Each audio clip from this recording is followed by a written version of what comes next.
I will lead you through this presentation of what we do here at IEP, how we conceptualize planning, how we practice planning. And once again, as I was telling you, the idea is really for us to better know one another, so you have a better understanding of who we are and what we do, and to see then how we can best work with you and address some of the needs that you might have within this cluster. So not everything in the presentation will be familiar to you, maybe.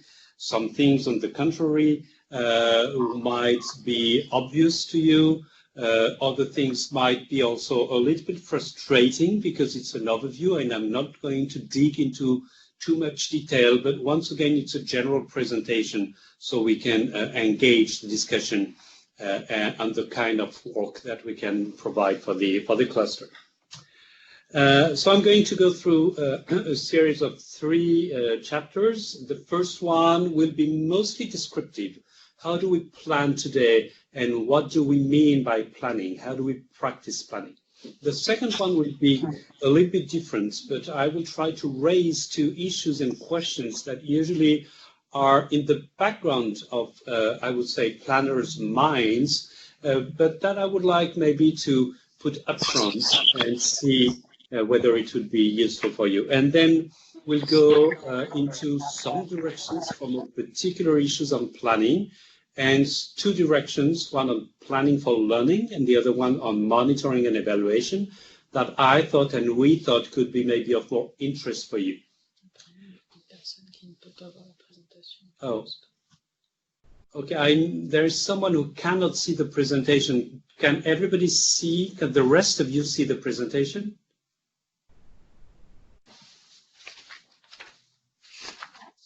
Oh, okay. Oh, okay. Okay, it seems okay. So, planning today. How do we define planning? So, I will read the definition that we give to planning.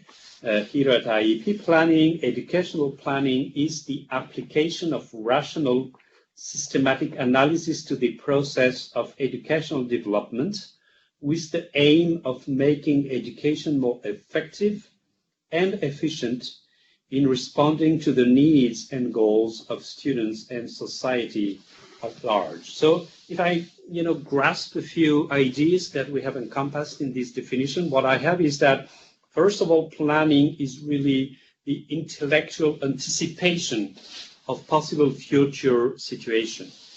Then among all of the situation, there is a selection of desirable situations that you would like to achieve, points that you or authorities would like to arrive at.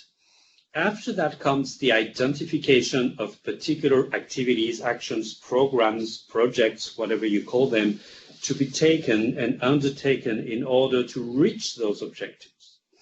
And defining these actions, I would say, goes into a triangle of constraints. You have to define these actions at the lowest possible cost, with the least possible constraints, and with the maximal expected results. So this is also the part of rationality into the planning process.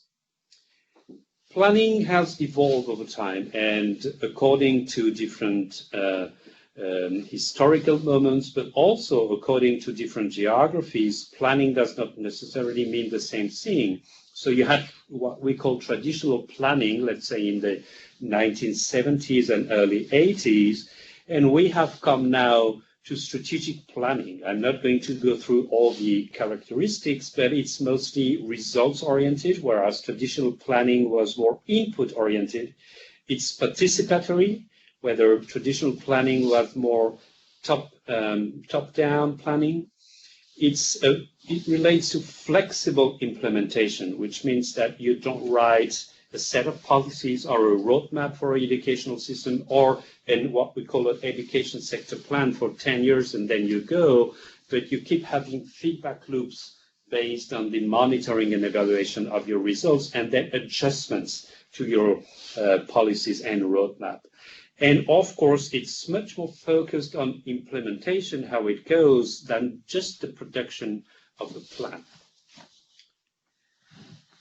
We have defined what we call a planning cycle. This planning cycle is really a generic set of stages that we have defined. And these stages, of course, are, first of all, they are iterative, so they can be overlapped, they can be feedbacks from one stage to another, one.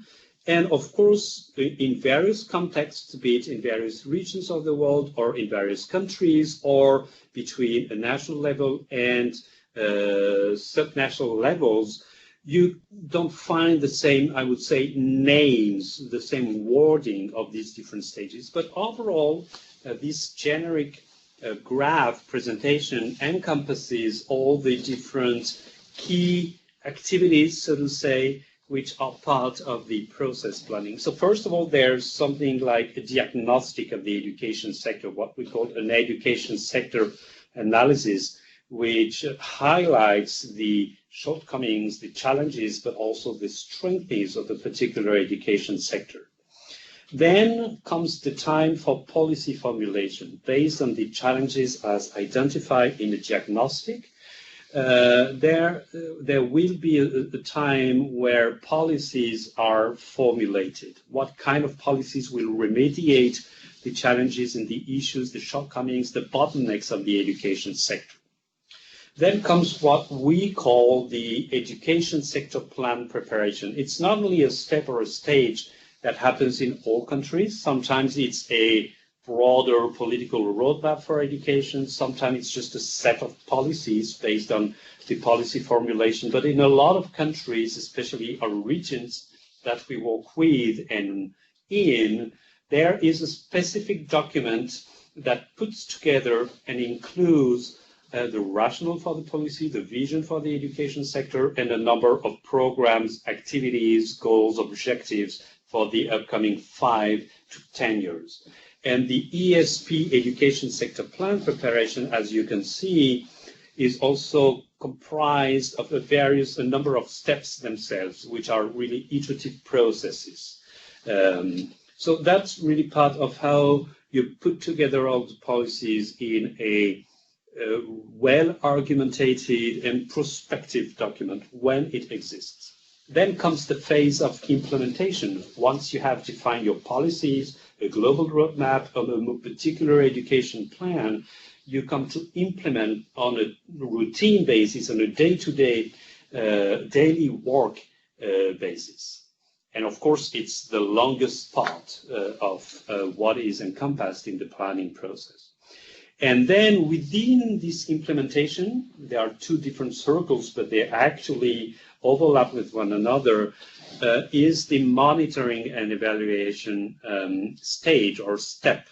So you constantly, through indicators, or through qualitative report, or through different professional feedbacks from the ground, you constantly monitor the education sector or system and then evaluate either midterm or final evaluation of whether your goals have been achieved. We'll come back a little bit to that. So once again, we don't expect that in every country or at every level there are these 5 distinct stages, but overall this is a generic approach and a pretty fair conceptualization of what planning encompasses. Planning also is important, not only today, but in the past, but even more today, is really based on a strong availability and reliability of data. So for planning to happen in a fruitful and purposeful way, you need to have a data infrastructure which is strong enough to be able to regularly collect data, analyze data, disseminate data, and feed all these data into the policy dialogue, into the policy formulation process. So here you have an image or a picture taken, if I remember well, from a a book from the World Bank on a structure of EMIS. So really the overall system that puts together and enables the analysis of all the data that are collected on the education system, be it on teachers, on schools, on social backgrounds of families, on students' outcomes and results. A lot of these things have to be put together, cross-checked, so that you can make good use of this data, have a good vision of your education sector, and be able both to monitor, to set targets, and at the same time also which is the foundation for a diagnostic of the system. Planning today also means that we, in particular at IEP, but I'm sure all of you, are thinking, let's say, of an education system and the goals of an education system in terms of sustainable development goals. There are 17 SDGs which have been defined and launched in 2015. SDG 4 is what particularly is the SDG for education, but of course we know that all these SDGs are fully integrated, and education mostly is the cornerstone for all these SDGs. Education has an influence on the success of all the SDGs, and education systems are impacted by all, if not, but most of the other sectors which are defined in the SDGs.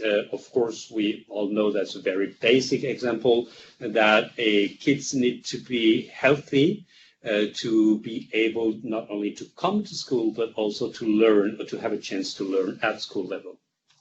So what does it mean more particularly for what are the implications of this set of 17 targets and 17 goals for planning in education? Well, a few of them. First of all, education has to be integrative and inclusive. It has to be part of integrative and inclusive policy. We also plan education system-wide and with an intersectoral coordination.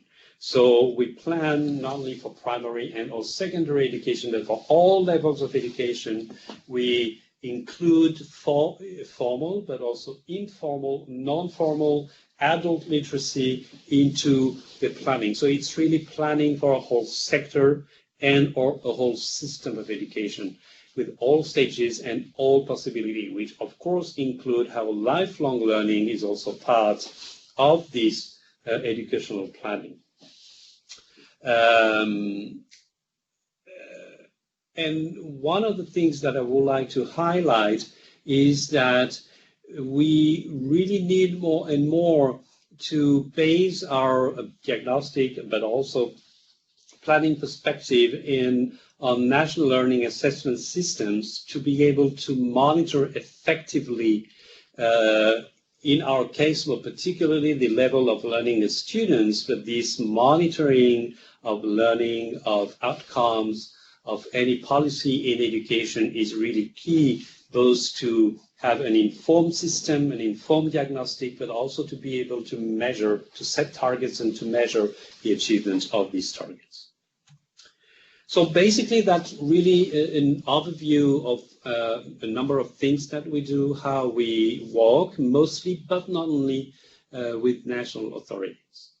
I would like now to change a little bit the lens and ask, insist on two different issues or questions that to me are important in the planning activity. Two of them. First of all, foresight is important in planning because, as we saw at the beginning, planning is really also about desirable possible futures. And also how articulating the planning process, as I show it, and a broader process which is usually referred to in the literature as the policy process.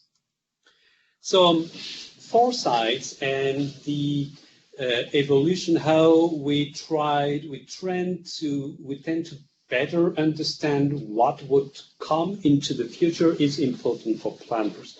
So first of all, planners need to have an eye, so to say, on the global evolutions, political, social, technological, economic evolutions of the world, which will have an impact on national evolutions, that really the broader circle of what needs to be looked at, to be foreseen. And the second one is how these global evolutions have an influence on national evolutions, and how these national evolutions, once again global, need or have an influence or an impact, or will have or might have an impact on trends in education, and then on how you want to plan and what you need to include into your planning process. So I will go into more details and give an example.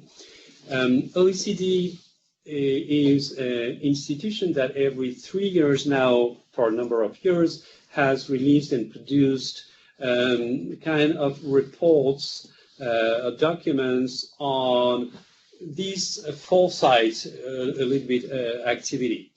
So in 2016, they released a report which was called Trends Shaping Education, and they tried to say precisely what I showed, which is what seems to be the evolution of the world in a number of aspects. What is the future of globalization? What seems to be the future of the nation state? What are cities now, and how are they going to evolve? How do families evolve, and the structure of families? And what is the foreseen evolution of technology? And all of that, of course, will have an impact on education systems and education sectors.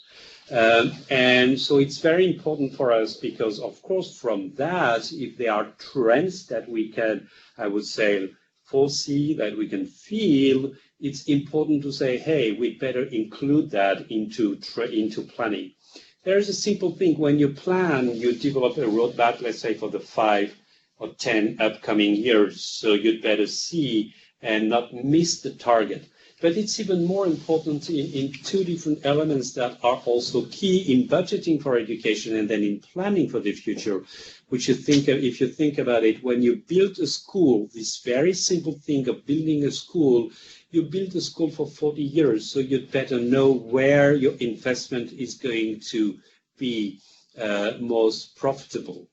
When you train a teacher, even if there is a strong in-service training system, program, or infrastructure, basically most of what a teacher will learn and how she or he will teach is, I would say, ingrained into her or his initial training. So basically, I'm going to be a little bit dramatic here, but when you train a teacher, you train a teacher for 40 years. Not only there are possible changes, modification, and teachers are intelligent and flexible, but it's really something that will have a strong impact. So here again, how do you want to train teachers? What do you want them to teach, and how do you want them to teach will be key.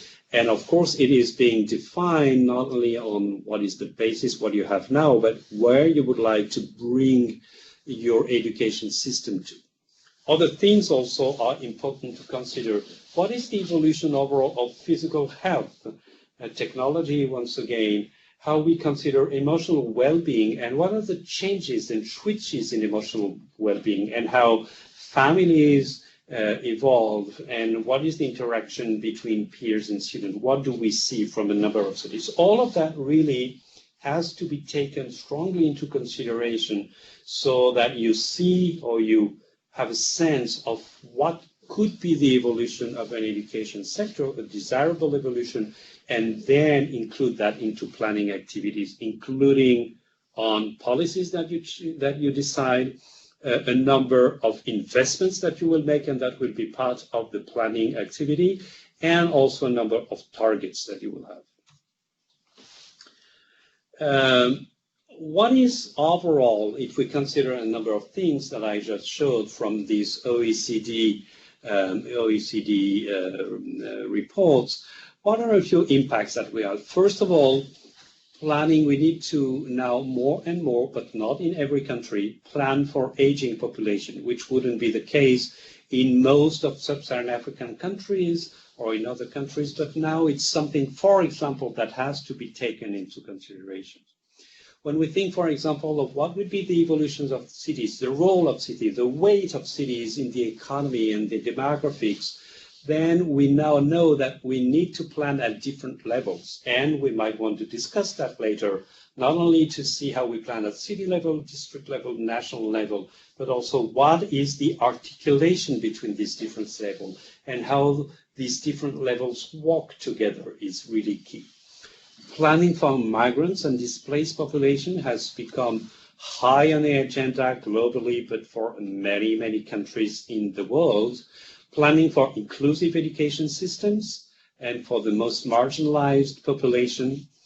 Now we have already talked about that a little bit, integrated planning. How do you plan not only for education, but you integrate planning for education with urban planning, with planning for health, with planning for cultural activities, with planning for economic development and so on.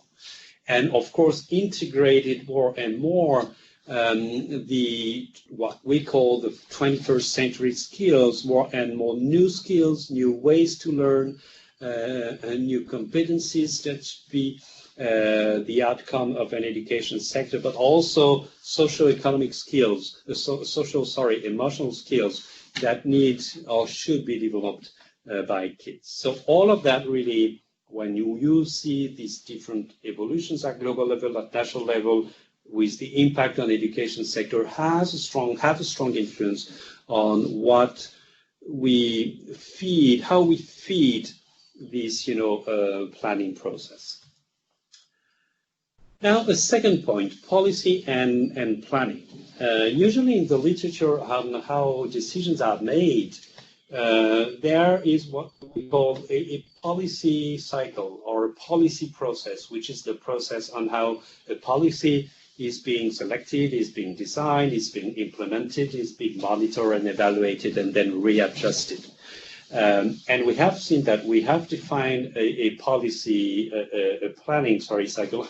How do these two work? And I'm sure you are very much in the middle of that at city level, because you have local authorities who have been elected, who work with the administration, and how do you feed into the policy process, how decisions are made, then implemented, and so on, is quite interesting. So what we see on this slide is that the literature usually describes the policy process or the policy cycle as really non-linear and, to be blunt, messy.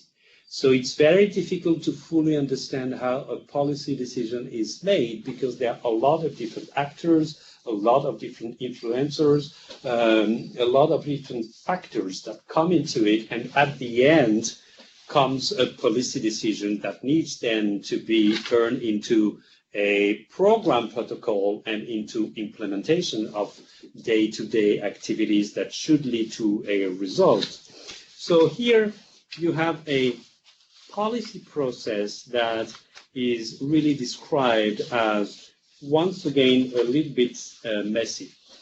And on one side, you have this policy process. On the other side, you have what I presented, which is that the planning process or the planning function or activity is supposed to bring some kind of rationality within an overall complex process. So how do these two articulate? What we see is that, of course, there are key elements that are common, both in the planning process per se and in the policy process overall. You need to have a policy decision, have policy formulation. Of course, there's the implementation that you need to not only take into consideration, but prepare and then monitor fully. So these two processes, sometimes, it's not always the case, maybe it's not very relevant for you or just ring a bell into your ear, but in a lot of countries that we know, the bigger policy process and the more particular and technical planning process are embedded with one another, overlap with one another. It's not clear exactly at what stage people do what. And then it's interesting to see how both can work together. What is also interesting is that in the policy process, and it would be the same in the planning process, it's not only how you have designed your process and you work the best you can, bringing rationality and technicality and specificities of your work, but all these processes themselves are part of a broader neighborhood, a broader background. And there are many external factors that influence the overall policy decision, policy formulation. Then, of course, the implementation itself. There are at least three: politics itself, that I would distinguish from policy making. What we could call the sphere of evidence, how evidence can have an impact on the policy dialogue, on the decisions that are made. And it's often here in this circle, in this little corner, that planners who consider themselves as technicians could bring some aspects of there is evidence that there is a result. And of course also the last circle is the circle of a broader audience in society at large, with a strong influence of media, of advocacy actors, and networking of different stakeholders at different levels. So all of that comes and pressures, so to say, people who need to or who work on the policy decision. So one of the activity of planners within this, both in conducting the planning process and in participating in the broader policy process, is to try as much as possible to put people, different actors together. So these are two graphs that I extracted from the World Development Report of the World Bank from 2018, which was dedicated to learning and more particularly how to remedy the learning crisis at a global level. So what you see here in the first circle on the left is that an education system, be it for primary education or organizing lifelong learning or informal education, is being taken into a number or is part of a broad sphere of actors who all have different interests. So politicians and rhythms and ways of understanding how it should work. So you have politicians, civil society organizations, but you also have teachers, you also have parents and so on. All probably have an idea of what the education sector should be and how it should work, and different interests in that. And the idea here is to bring all these people together so that they come to admit, recognize, but also agree on the fact that learning is key and that we can have a number of key elements. We can play in a number of key elements in the system, like how teachers managed, for example, and how they teach, how are learners taken into account and taken in consideration, what are the schools' inputs and how schools are managed, so that they agree based both on evidence and of the common vision of what can be achieved to a common agreement, to a common understanding. And I think one of the roles of planners here is really to try to provide as much inputs, as much evidence-based, evidence-informed information as possible, so that there can be this minimal common agreement on a series and a set of policies. Okay, that was, two really things that we don't necessarily think about when we think of planning, but which I think are really key and should really be looked at. I will finish now in a few minutes and just provide two directions that are things, once again, to be really a fast overview, but you might be interested in digging more into either during the Q&A session or on the work that we'll do together. First of all, planning for learning. Of course, planning is always for learning. Any kind of policy decision, any kind of activity in the education system sector is geared towards learning. But there are a few things here, and I'm not going into detail, but just want to let you know that we have a lot more on that, and this could be part of a broader and deeper discussion. One thing is sure is that improvements of learning, whatever it is for adult literacy, for kids in pre-primary, primary, whatever, can only be achieved by cannot be achieved, by investing in one single factor. It very much relates to the previous graph that I showed you. Many actors, but also many factors influence that. So there will never be, as you know, a single bullet, but a set of different factors that have to be worked out and think through all together. And of course, factors that relate to education processes are also particularly important.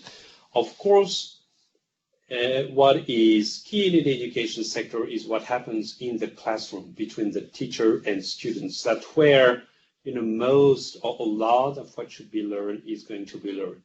But how the whole sector supports both families and students and teachers, head teachers, to be able to, I would say, exchange, meet in the best possible situation is really key. So education processes, education management are also really key in improving learning outcome. It's not just what you have in a book, how a teacher teaches and how kids are ready to receive that. It's really prepared by everything, all aspects of the education system, even sometimes very tiny administrative elements can have strong influence in that. So it's also important, to put that all together.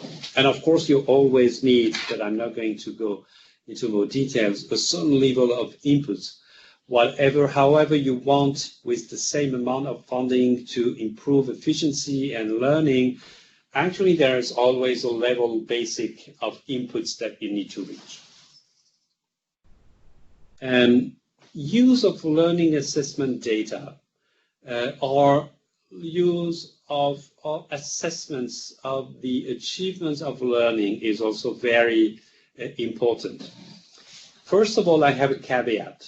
Learning assessment data, they are known today, standardized tests as PISA, for example, are not either, no more than anything else in the system, the magic bullet, one to remedy.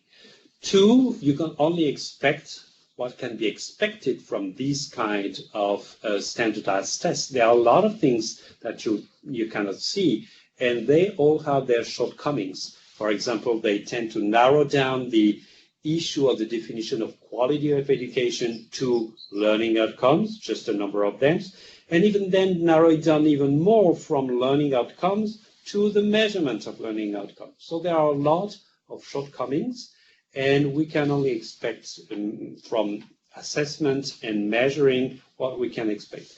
However, they are very often a pretty good proxy of especially two things.